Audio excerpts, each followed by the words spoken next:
Joining me now, first class father, Congressman Jimmy Gomez. Welcome to First Class Fatherhood. Thank you. Thank you for having me.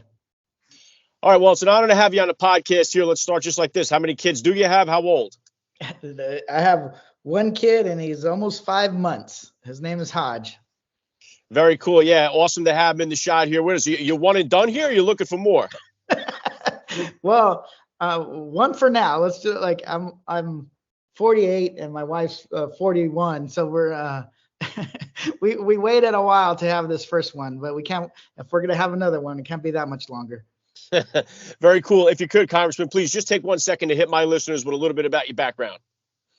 I am the congressman for the 34th congressional district here on the east side of Los Angeles. I've been elected since 2017, and before that I was state assembly. And I live in been here in California since my parents moved here in, I don't know, the 70s. So, but I was born here, and it's good to kind of represent my my district, and also just kind of like working parents. Yeah, very cool. And so far, I know you're 5 months into the game here. So far, how has becoming a father kind of changed your perspective on life? It's changed it a lot, to be honest. I was first. I always thought my legacy would always be where, the office I got elected to or legislation I passed. And then when you have a kid, you realize your legacy is really the child or your children. So and then it brings more balance. You kind of realize what matters and what doesn't. I think as long as he's healthy and happy, that's all that matters to me. And then how do I help other families, be able to raise their children? So it changed it a lot. I always thought I was going to have some kind of FOMO, right? Fear of missing out on stuff. And I really don't. My problem is more, I'd rather spend time with Hodge and hanging out and, playing than going to work. But, he's hey buddy, but it's but in a good way, calmer, right? It's weird. You don't think a kid's gonna make you calmer, but he's actually made me a lot calmer. Yeah, very well said. I know exactly what you're saying. And obviously you went viral there for bringing your son to the floor of the House of Representatives there. What was supposed to be a sprint turned into a marathon there. And before you know it, you were there doing that daddy duty. So what was that like for you? What was the experience like to, I remember back, I have 4 kids. My wife and I have 4 kids. Our oldest is a junior in high school now. But I remember back to having that first one and bringing them out into public and how nerve wracking that can be. Yeah. And you feel like you're really accomplishing feats just by doing those little tasks. So what was that experience like? Walk me through it. Yeah, Rich, I was more nervous about flying cross country than bringing them onto the floor. That was just kind of, I was like, I remember before one of the flights that I didn't have him, I was like, where do I change the kid? So I went and looked around in the restroom. I couldn't find it. It's like somebody says, no, there's a little table you pull down. So that's what so I was more nervous about flying. And then all I wanted to do when I brought him to the floor is I just wanted to show my kid off, right? Hey, listen, this is my son. I'm proud to have him, and also I want him to say like he was on the floor when his dad got sworn into Congress, and then be part of that kind of the American story, and that's what it was about. And then it just dragged on because originally I brought him onto the floor with no sling. And, when they get fussy and they kind of start moving around like he is right now, you try to distract him. And so I wanted to distract him, and I put him into a little baby wearing contraption. And that was just so that he would calm down and I can walk around the floor. And he loves it. That's his happy place. When he's in one of those, he'll fall asleep and stop fussing pretty much immediately. So it was fun, and we were just having a good time, but I wasn't too stressed about it. Yeah, those things look like fun for the kid, those little papoose things there. I was never a fan of those. I just didn't trust them enough to let my hands be hands free with the child. Did you feel comfortable with that thing? What was that thing like? Because I've never worn one. Yeah, no, I was wearing them before I even we went to the house floor. I would wear them around the house just to calm him down. I would go on walks, and I always wanted to I like facing him out so he kind of can see everything and kind of observe and just kind of learn.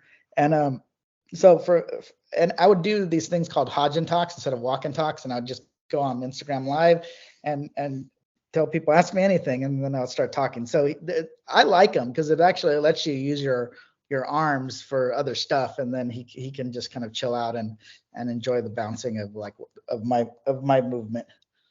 Yeah, one of the things that's so cool, Congressman, is to see dads in regular situations, in situations where you wouldn't think you'd see a dad with a kid, seeing them and seeing dads do everyday things. Because I think as far as the way we view moms has changed drastically from the way we used to view moms. Seeing moms in the workforce is you don't turn your head. It's a normal thing now. But dads, we're still lagging behind a little bit, where people still have that kind of.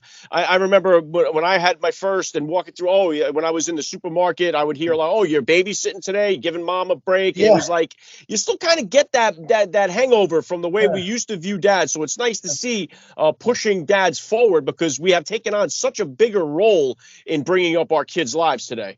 Yeah, no, one of the things is that my wife and I, when we were discussing having a baby, one of the things she was saying was like, if you move back, like you're gone most of the week and then you fly back and then you have events, are you going to want me to take care of him during the weekends? I said, no, I'll just throw him on my back, right? I'll throw the little kid on my back and let's go. And that was kind of a deal, because we understood that I didn't really have a term for it, but it's not right that the mother becomes the default parent when something goes wrong, when they have to take care of them.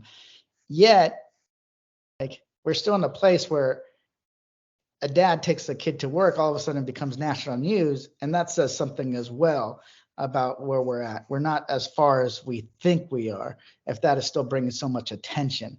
And hopefully this kind of creates a situation that one recognizes that women take these kids to work, and some people view it with a different connotation. Oh, you're taking your child to work and you're not as serious as a man who doesn't take their child to work. So we got to change that kind of like the mentality. We have to respect that families have to need the flexibility to step up when needed, mother or father, and that's kind of one of the things we got to keep pushing back on. There's no doubt about that, Congressman. I remember a few years ago, I had Robert Creighton on the podcast as a Broadway actor. He was a star of Frozen on Broadway, invited me to bring my daughter to see the Disney play on Broadway. It was a great experience, daddy-daughter night. It was awesome. But I remember at the intermission being online with her, and she was wearing her Elsa dress, and one of the ladies was like, "Oh, she looks so cute. Where did you get the dress?" Oh, I should ask her mom instead. And I was like, no. I bought the dress at Target. It's okay. Like, they still have these preconceived notions, like that the dad isn't involved in those everyday things. And I think it's great that you had that communication beforehand, because my wife and I agreed. My wife stayed home for the first 13 years with our kids. Yeah. And I think that gets I think stay-at-home moms get that too today, where they get looked down upon as if that's all that you're doing. And I think that needs to change as well. But I think that as long as the mother and father are on board with what that parenting plan looks like, it'll alleviate so much of the stress going forward with who's staying home, who's watching the kids, what are we doing? And at least you have a plan to kind of follow through. Yeah, I agree. And it's interesting. I guess that shows how kind of out of touch I was a little bit about parenting. I took him on the floor. I didn't think it was going to be a big deal, and just at all. I was just like I said, I was just doing it just to have him out there. And then what happened was my wife had to fly back, and we're planning on flying back on Thursday, all of us, entire family, because she had to go to work on Friday, and we were supposed to be done already. And in the end, we ended up, what happened is, like, we didn't have childcare. She wouldn't be able to take him to work. So I was like, I'll just keep him and take him with me. And then that became a thing. So, like, I guess it shows that I'm kind of also didn't realize how, hey Bush, how the gender roles are still so baked, right? I didn't think it was that big of a deal, but if people see it differently and they see that situation, what happened on the floor as a moment, then let's lean into it so that people can kind of really think about the role of dads and mothers and children and workplace settings. I think it's so important, Congressman, because one thing I harp on this show is the fatherless crisis that we have going on in our country. We got so many kids growing up without a father or a father figure in their life, and that result is having a devastating effect on our society. And I think that if we could get more dads in the home, involved in their kids' lives, I think the majority of the problems we're seeing in our country would start to dissolve pretty quickly. What's your take? Yeah, I would like, I think that as you know, people have loving parents, fathers and mothers, and just a cross section, I think, is always beneficial. If the father is not a healthy influence, then no. But I think in the end, we want to make sure that there is this everybody, the fathers and mothers, are parenting the way that they should be. Oh, what's up, buddy? What's up? So his feeding is like, this is where he's he's 20 minutes away from his feed, so he's starting to kind of get a little. I get the same way when I'm hungry. We can just express it a little bit different.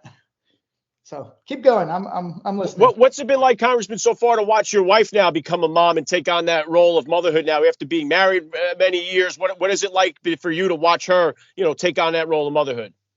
I always thought she would be great. I mean, she's always kind of she grew up, her mother was a kindergarten teacher for 41 years. So she was used to, like, with kids.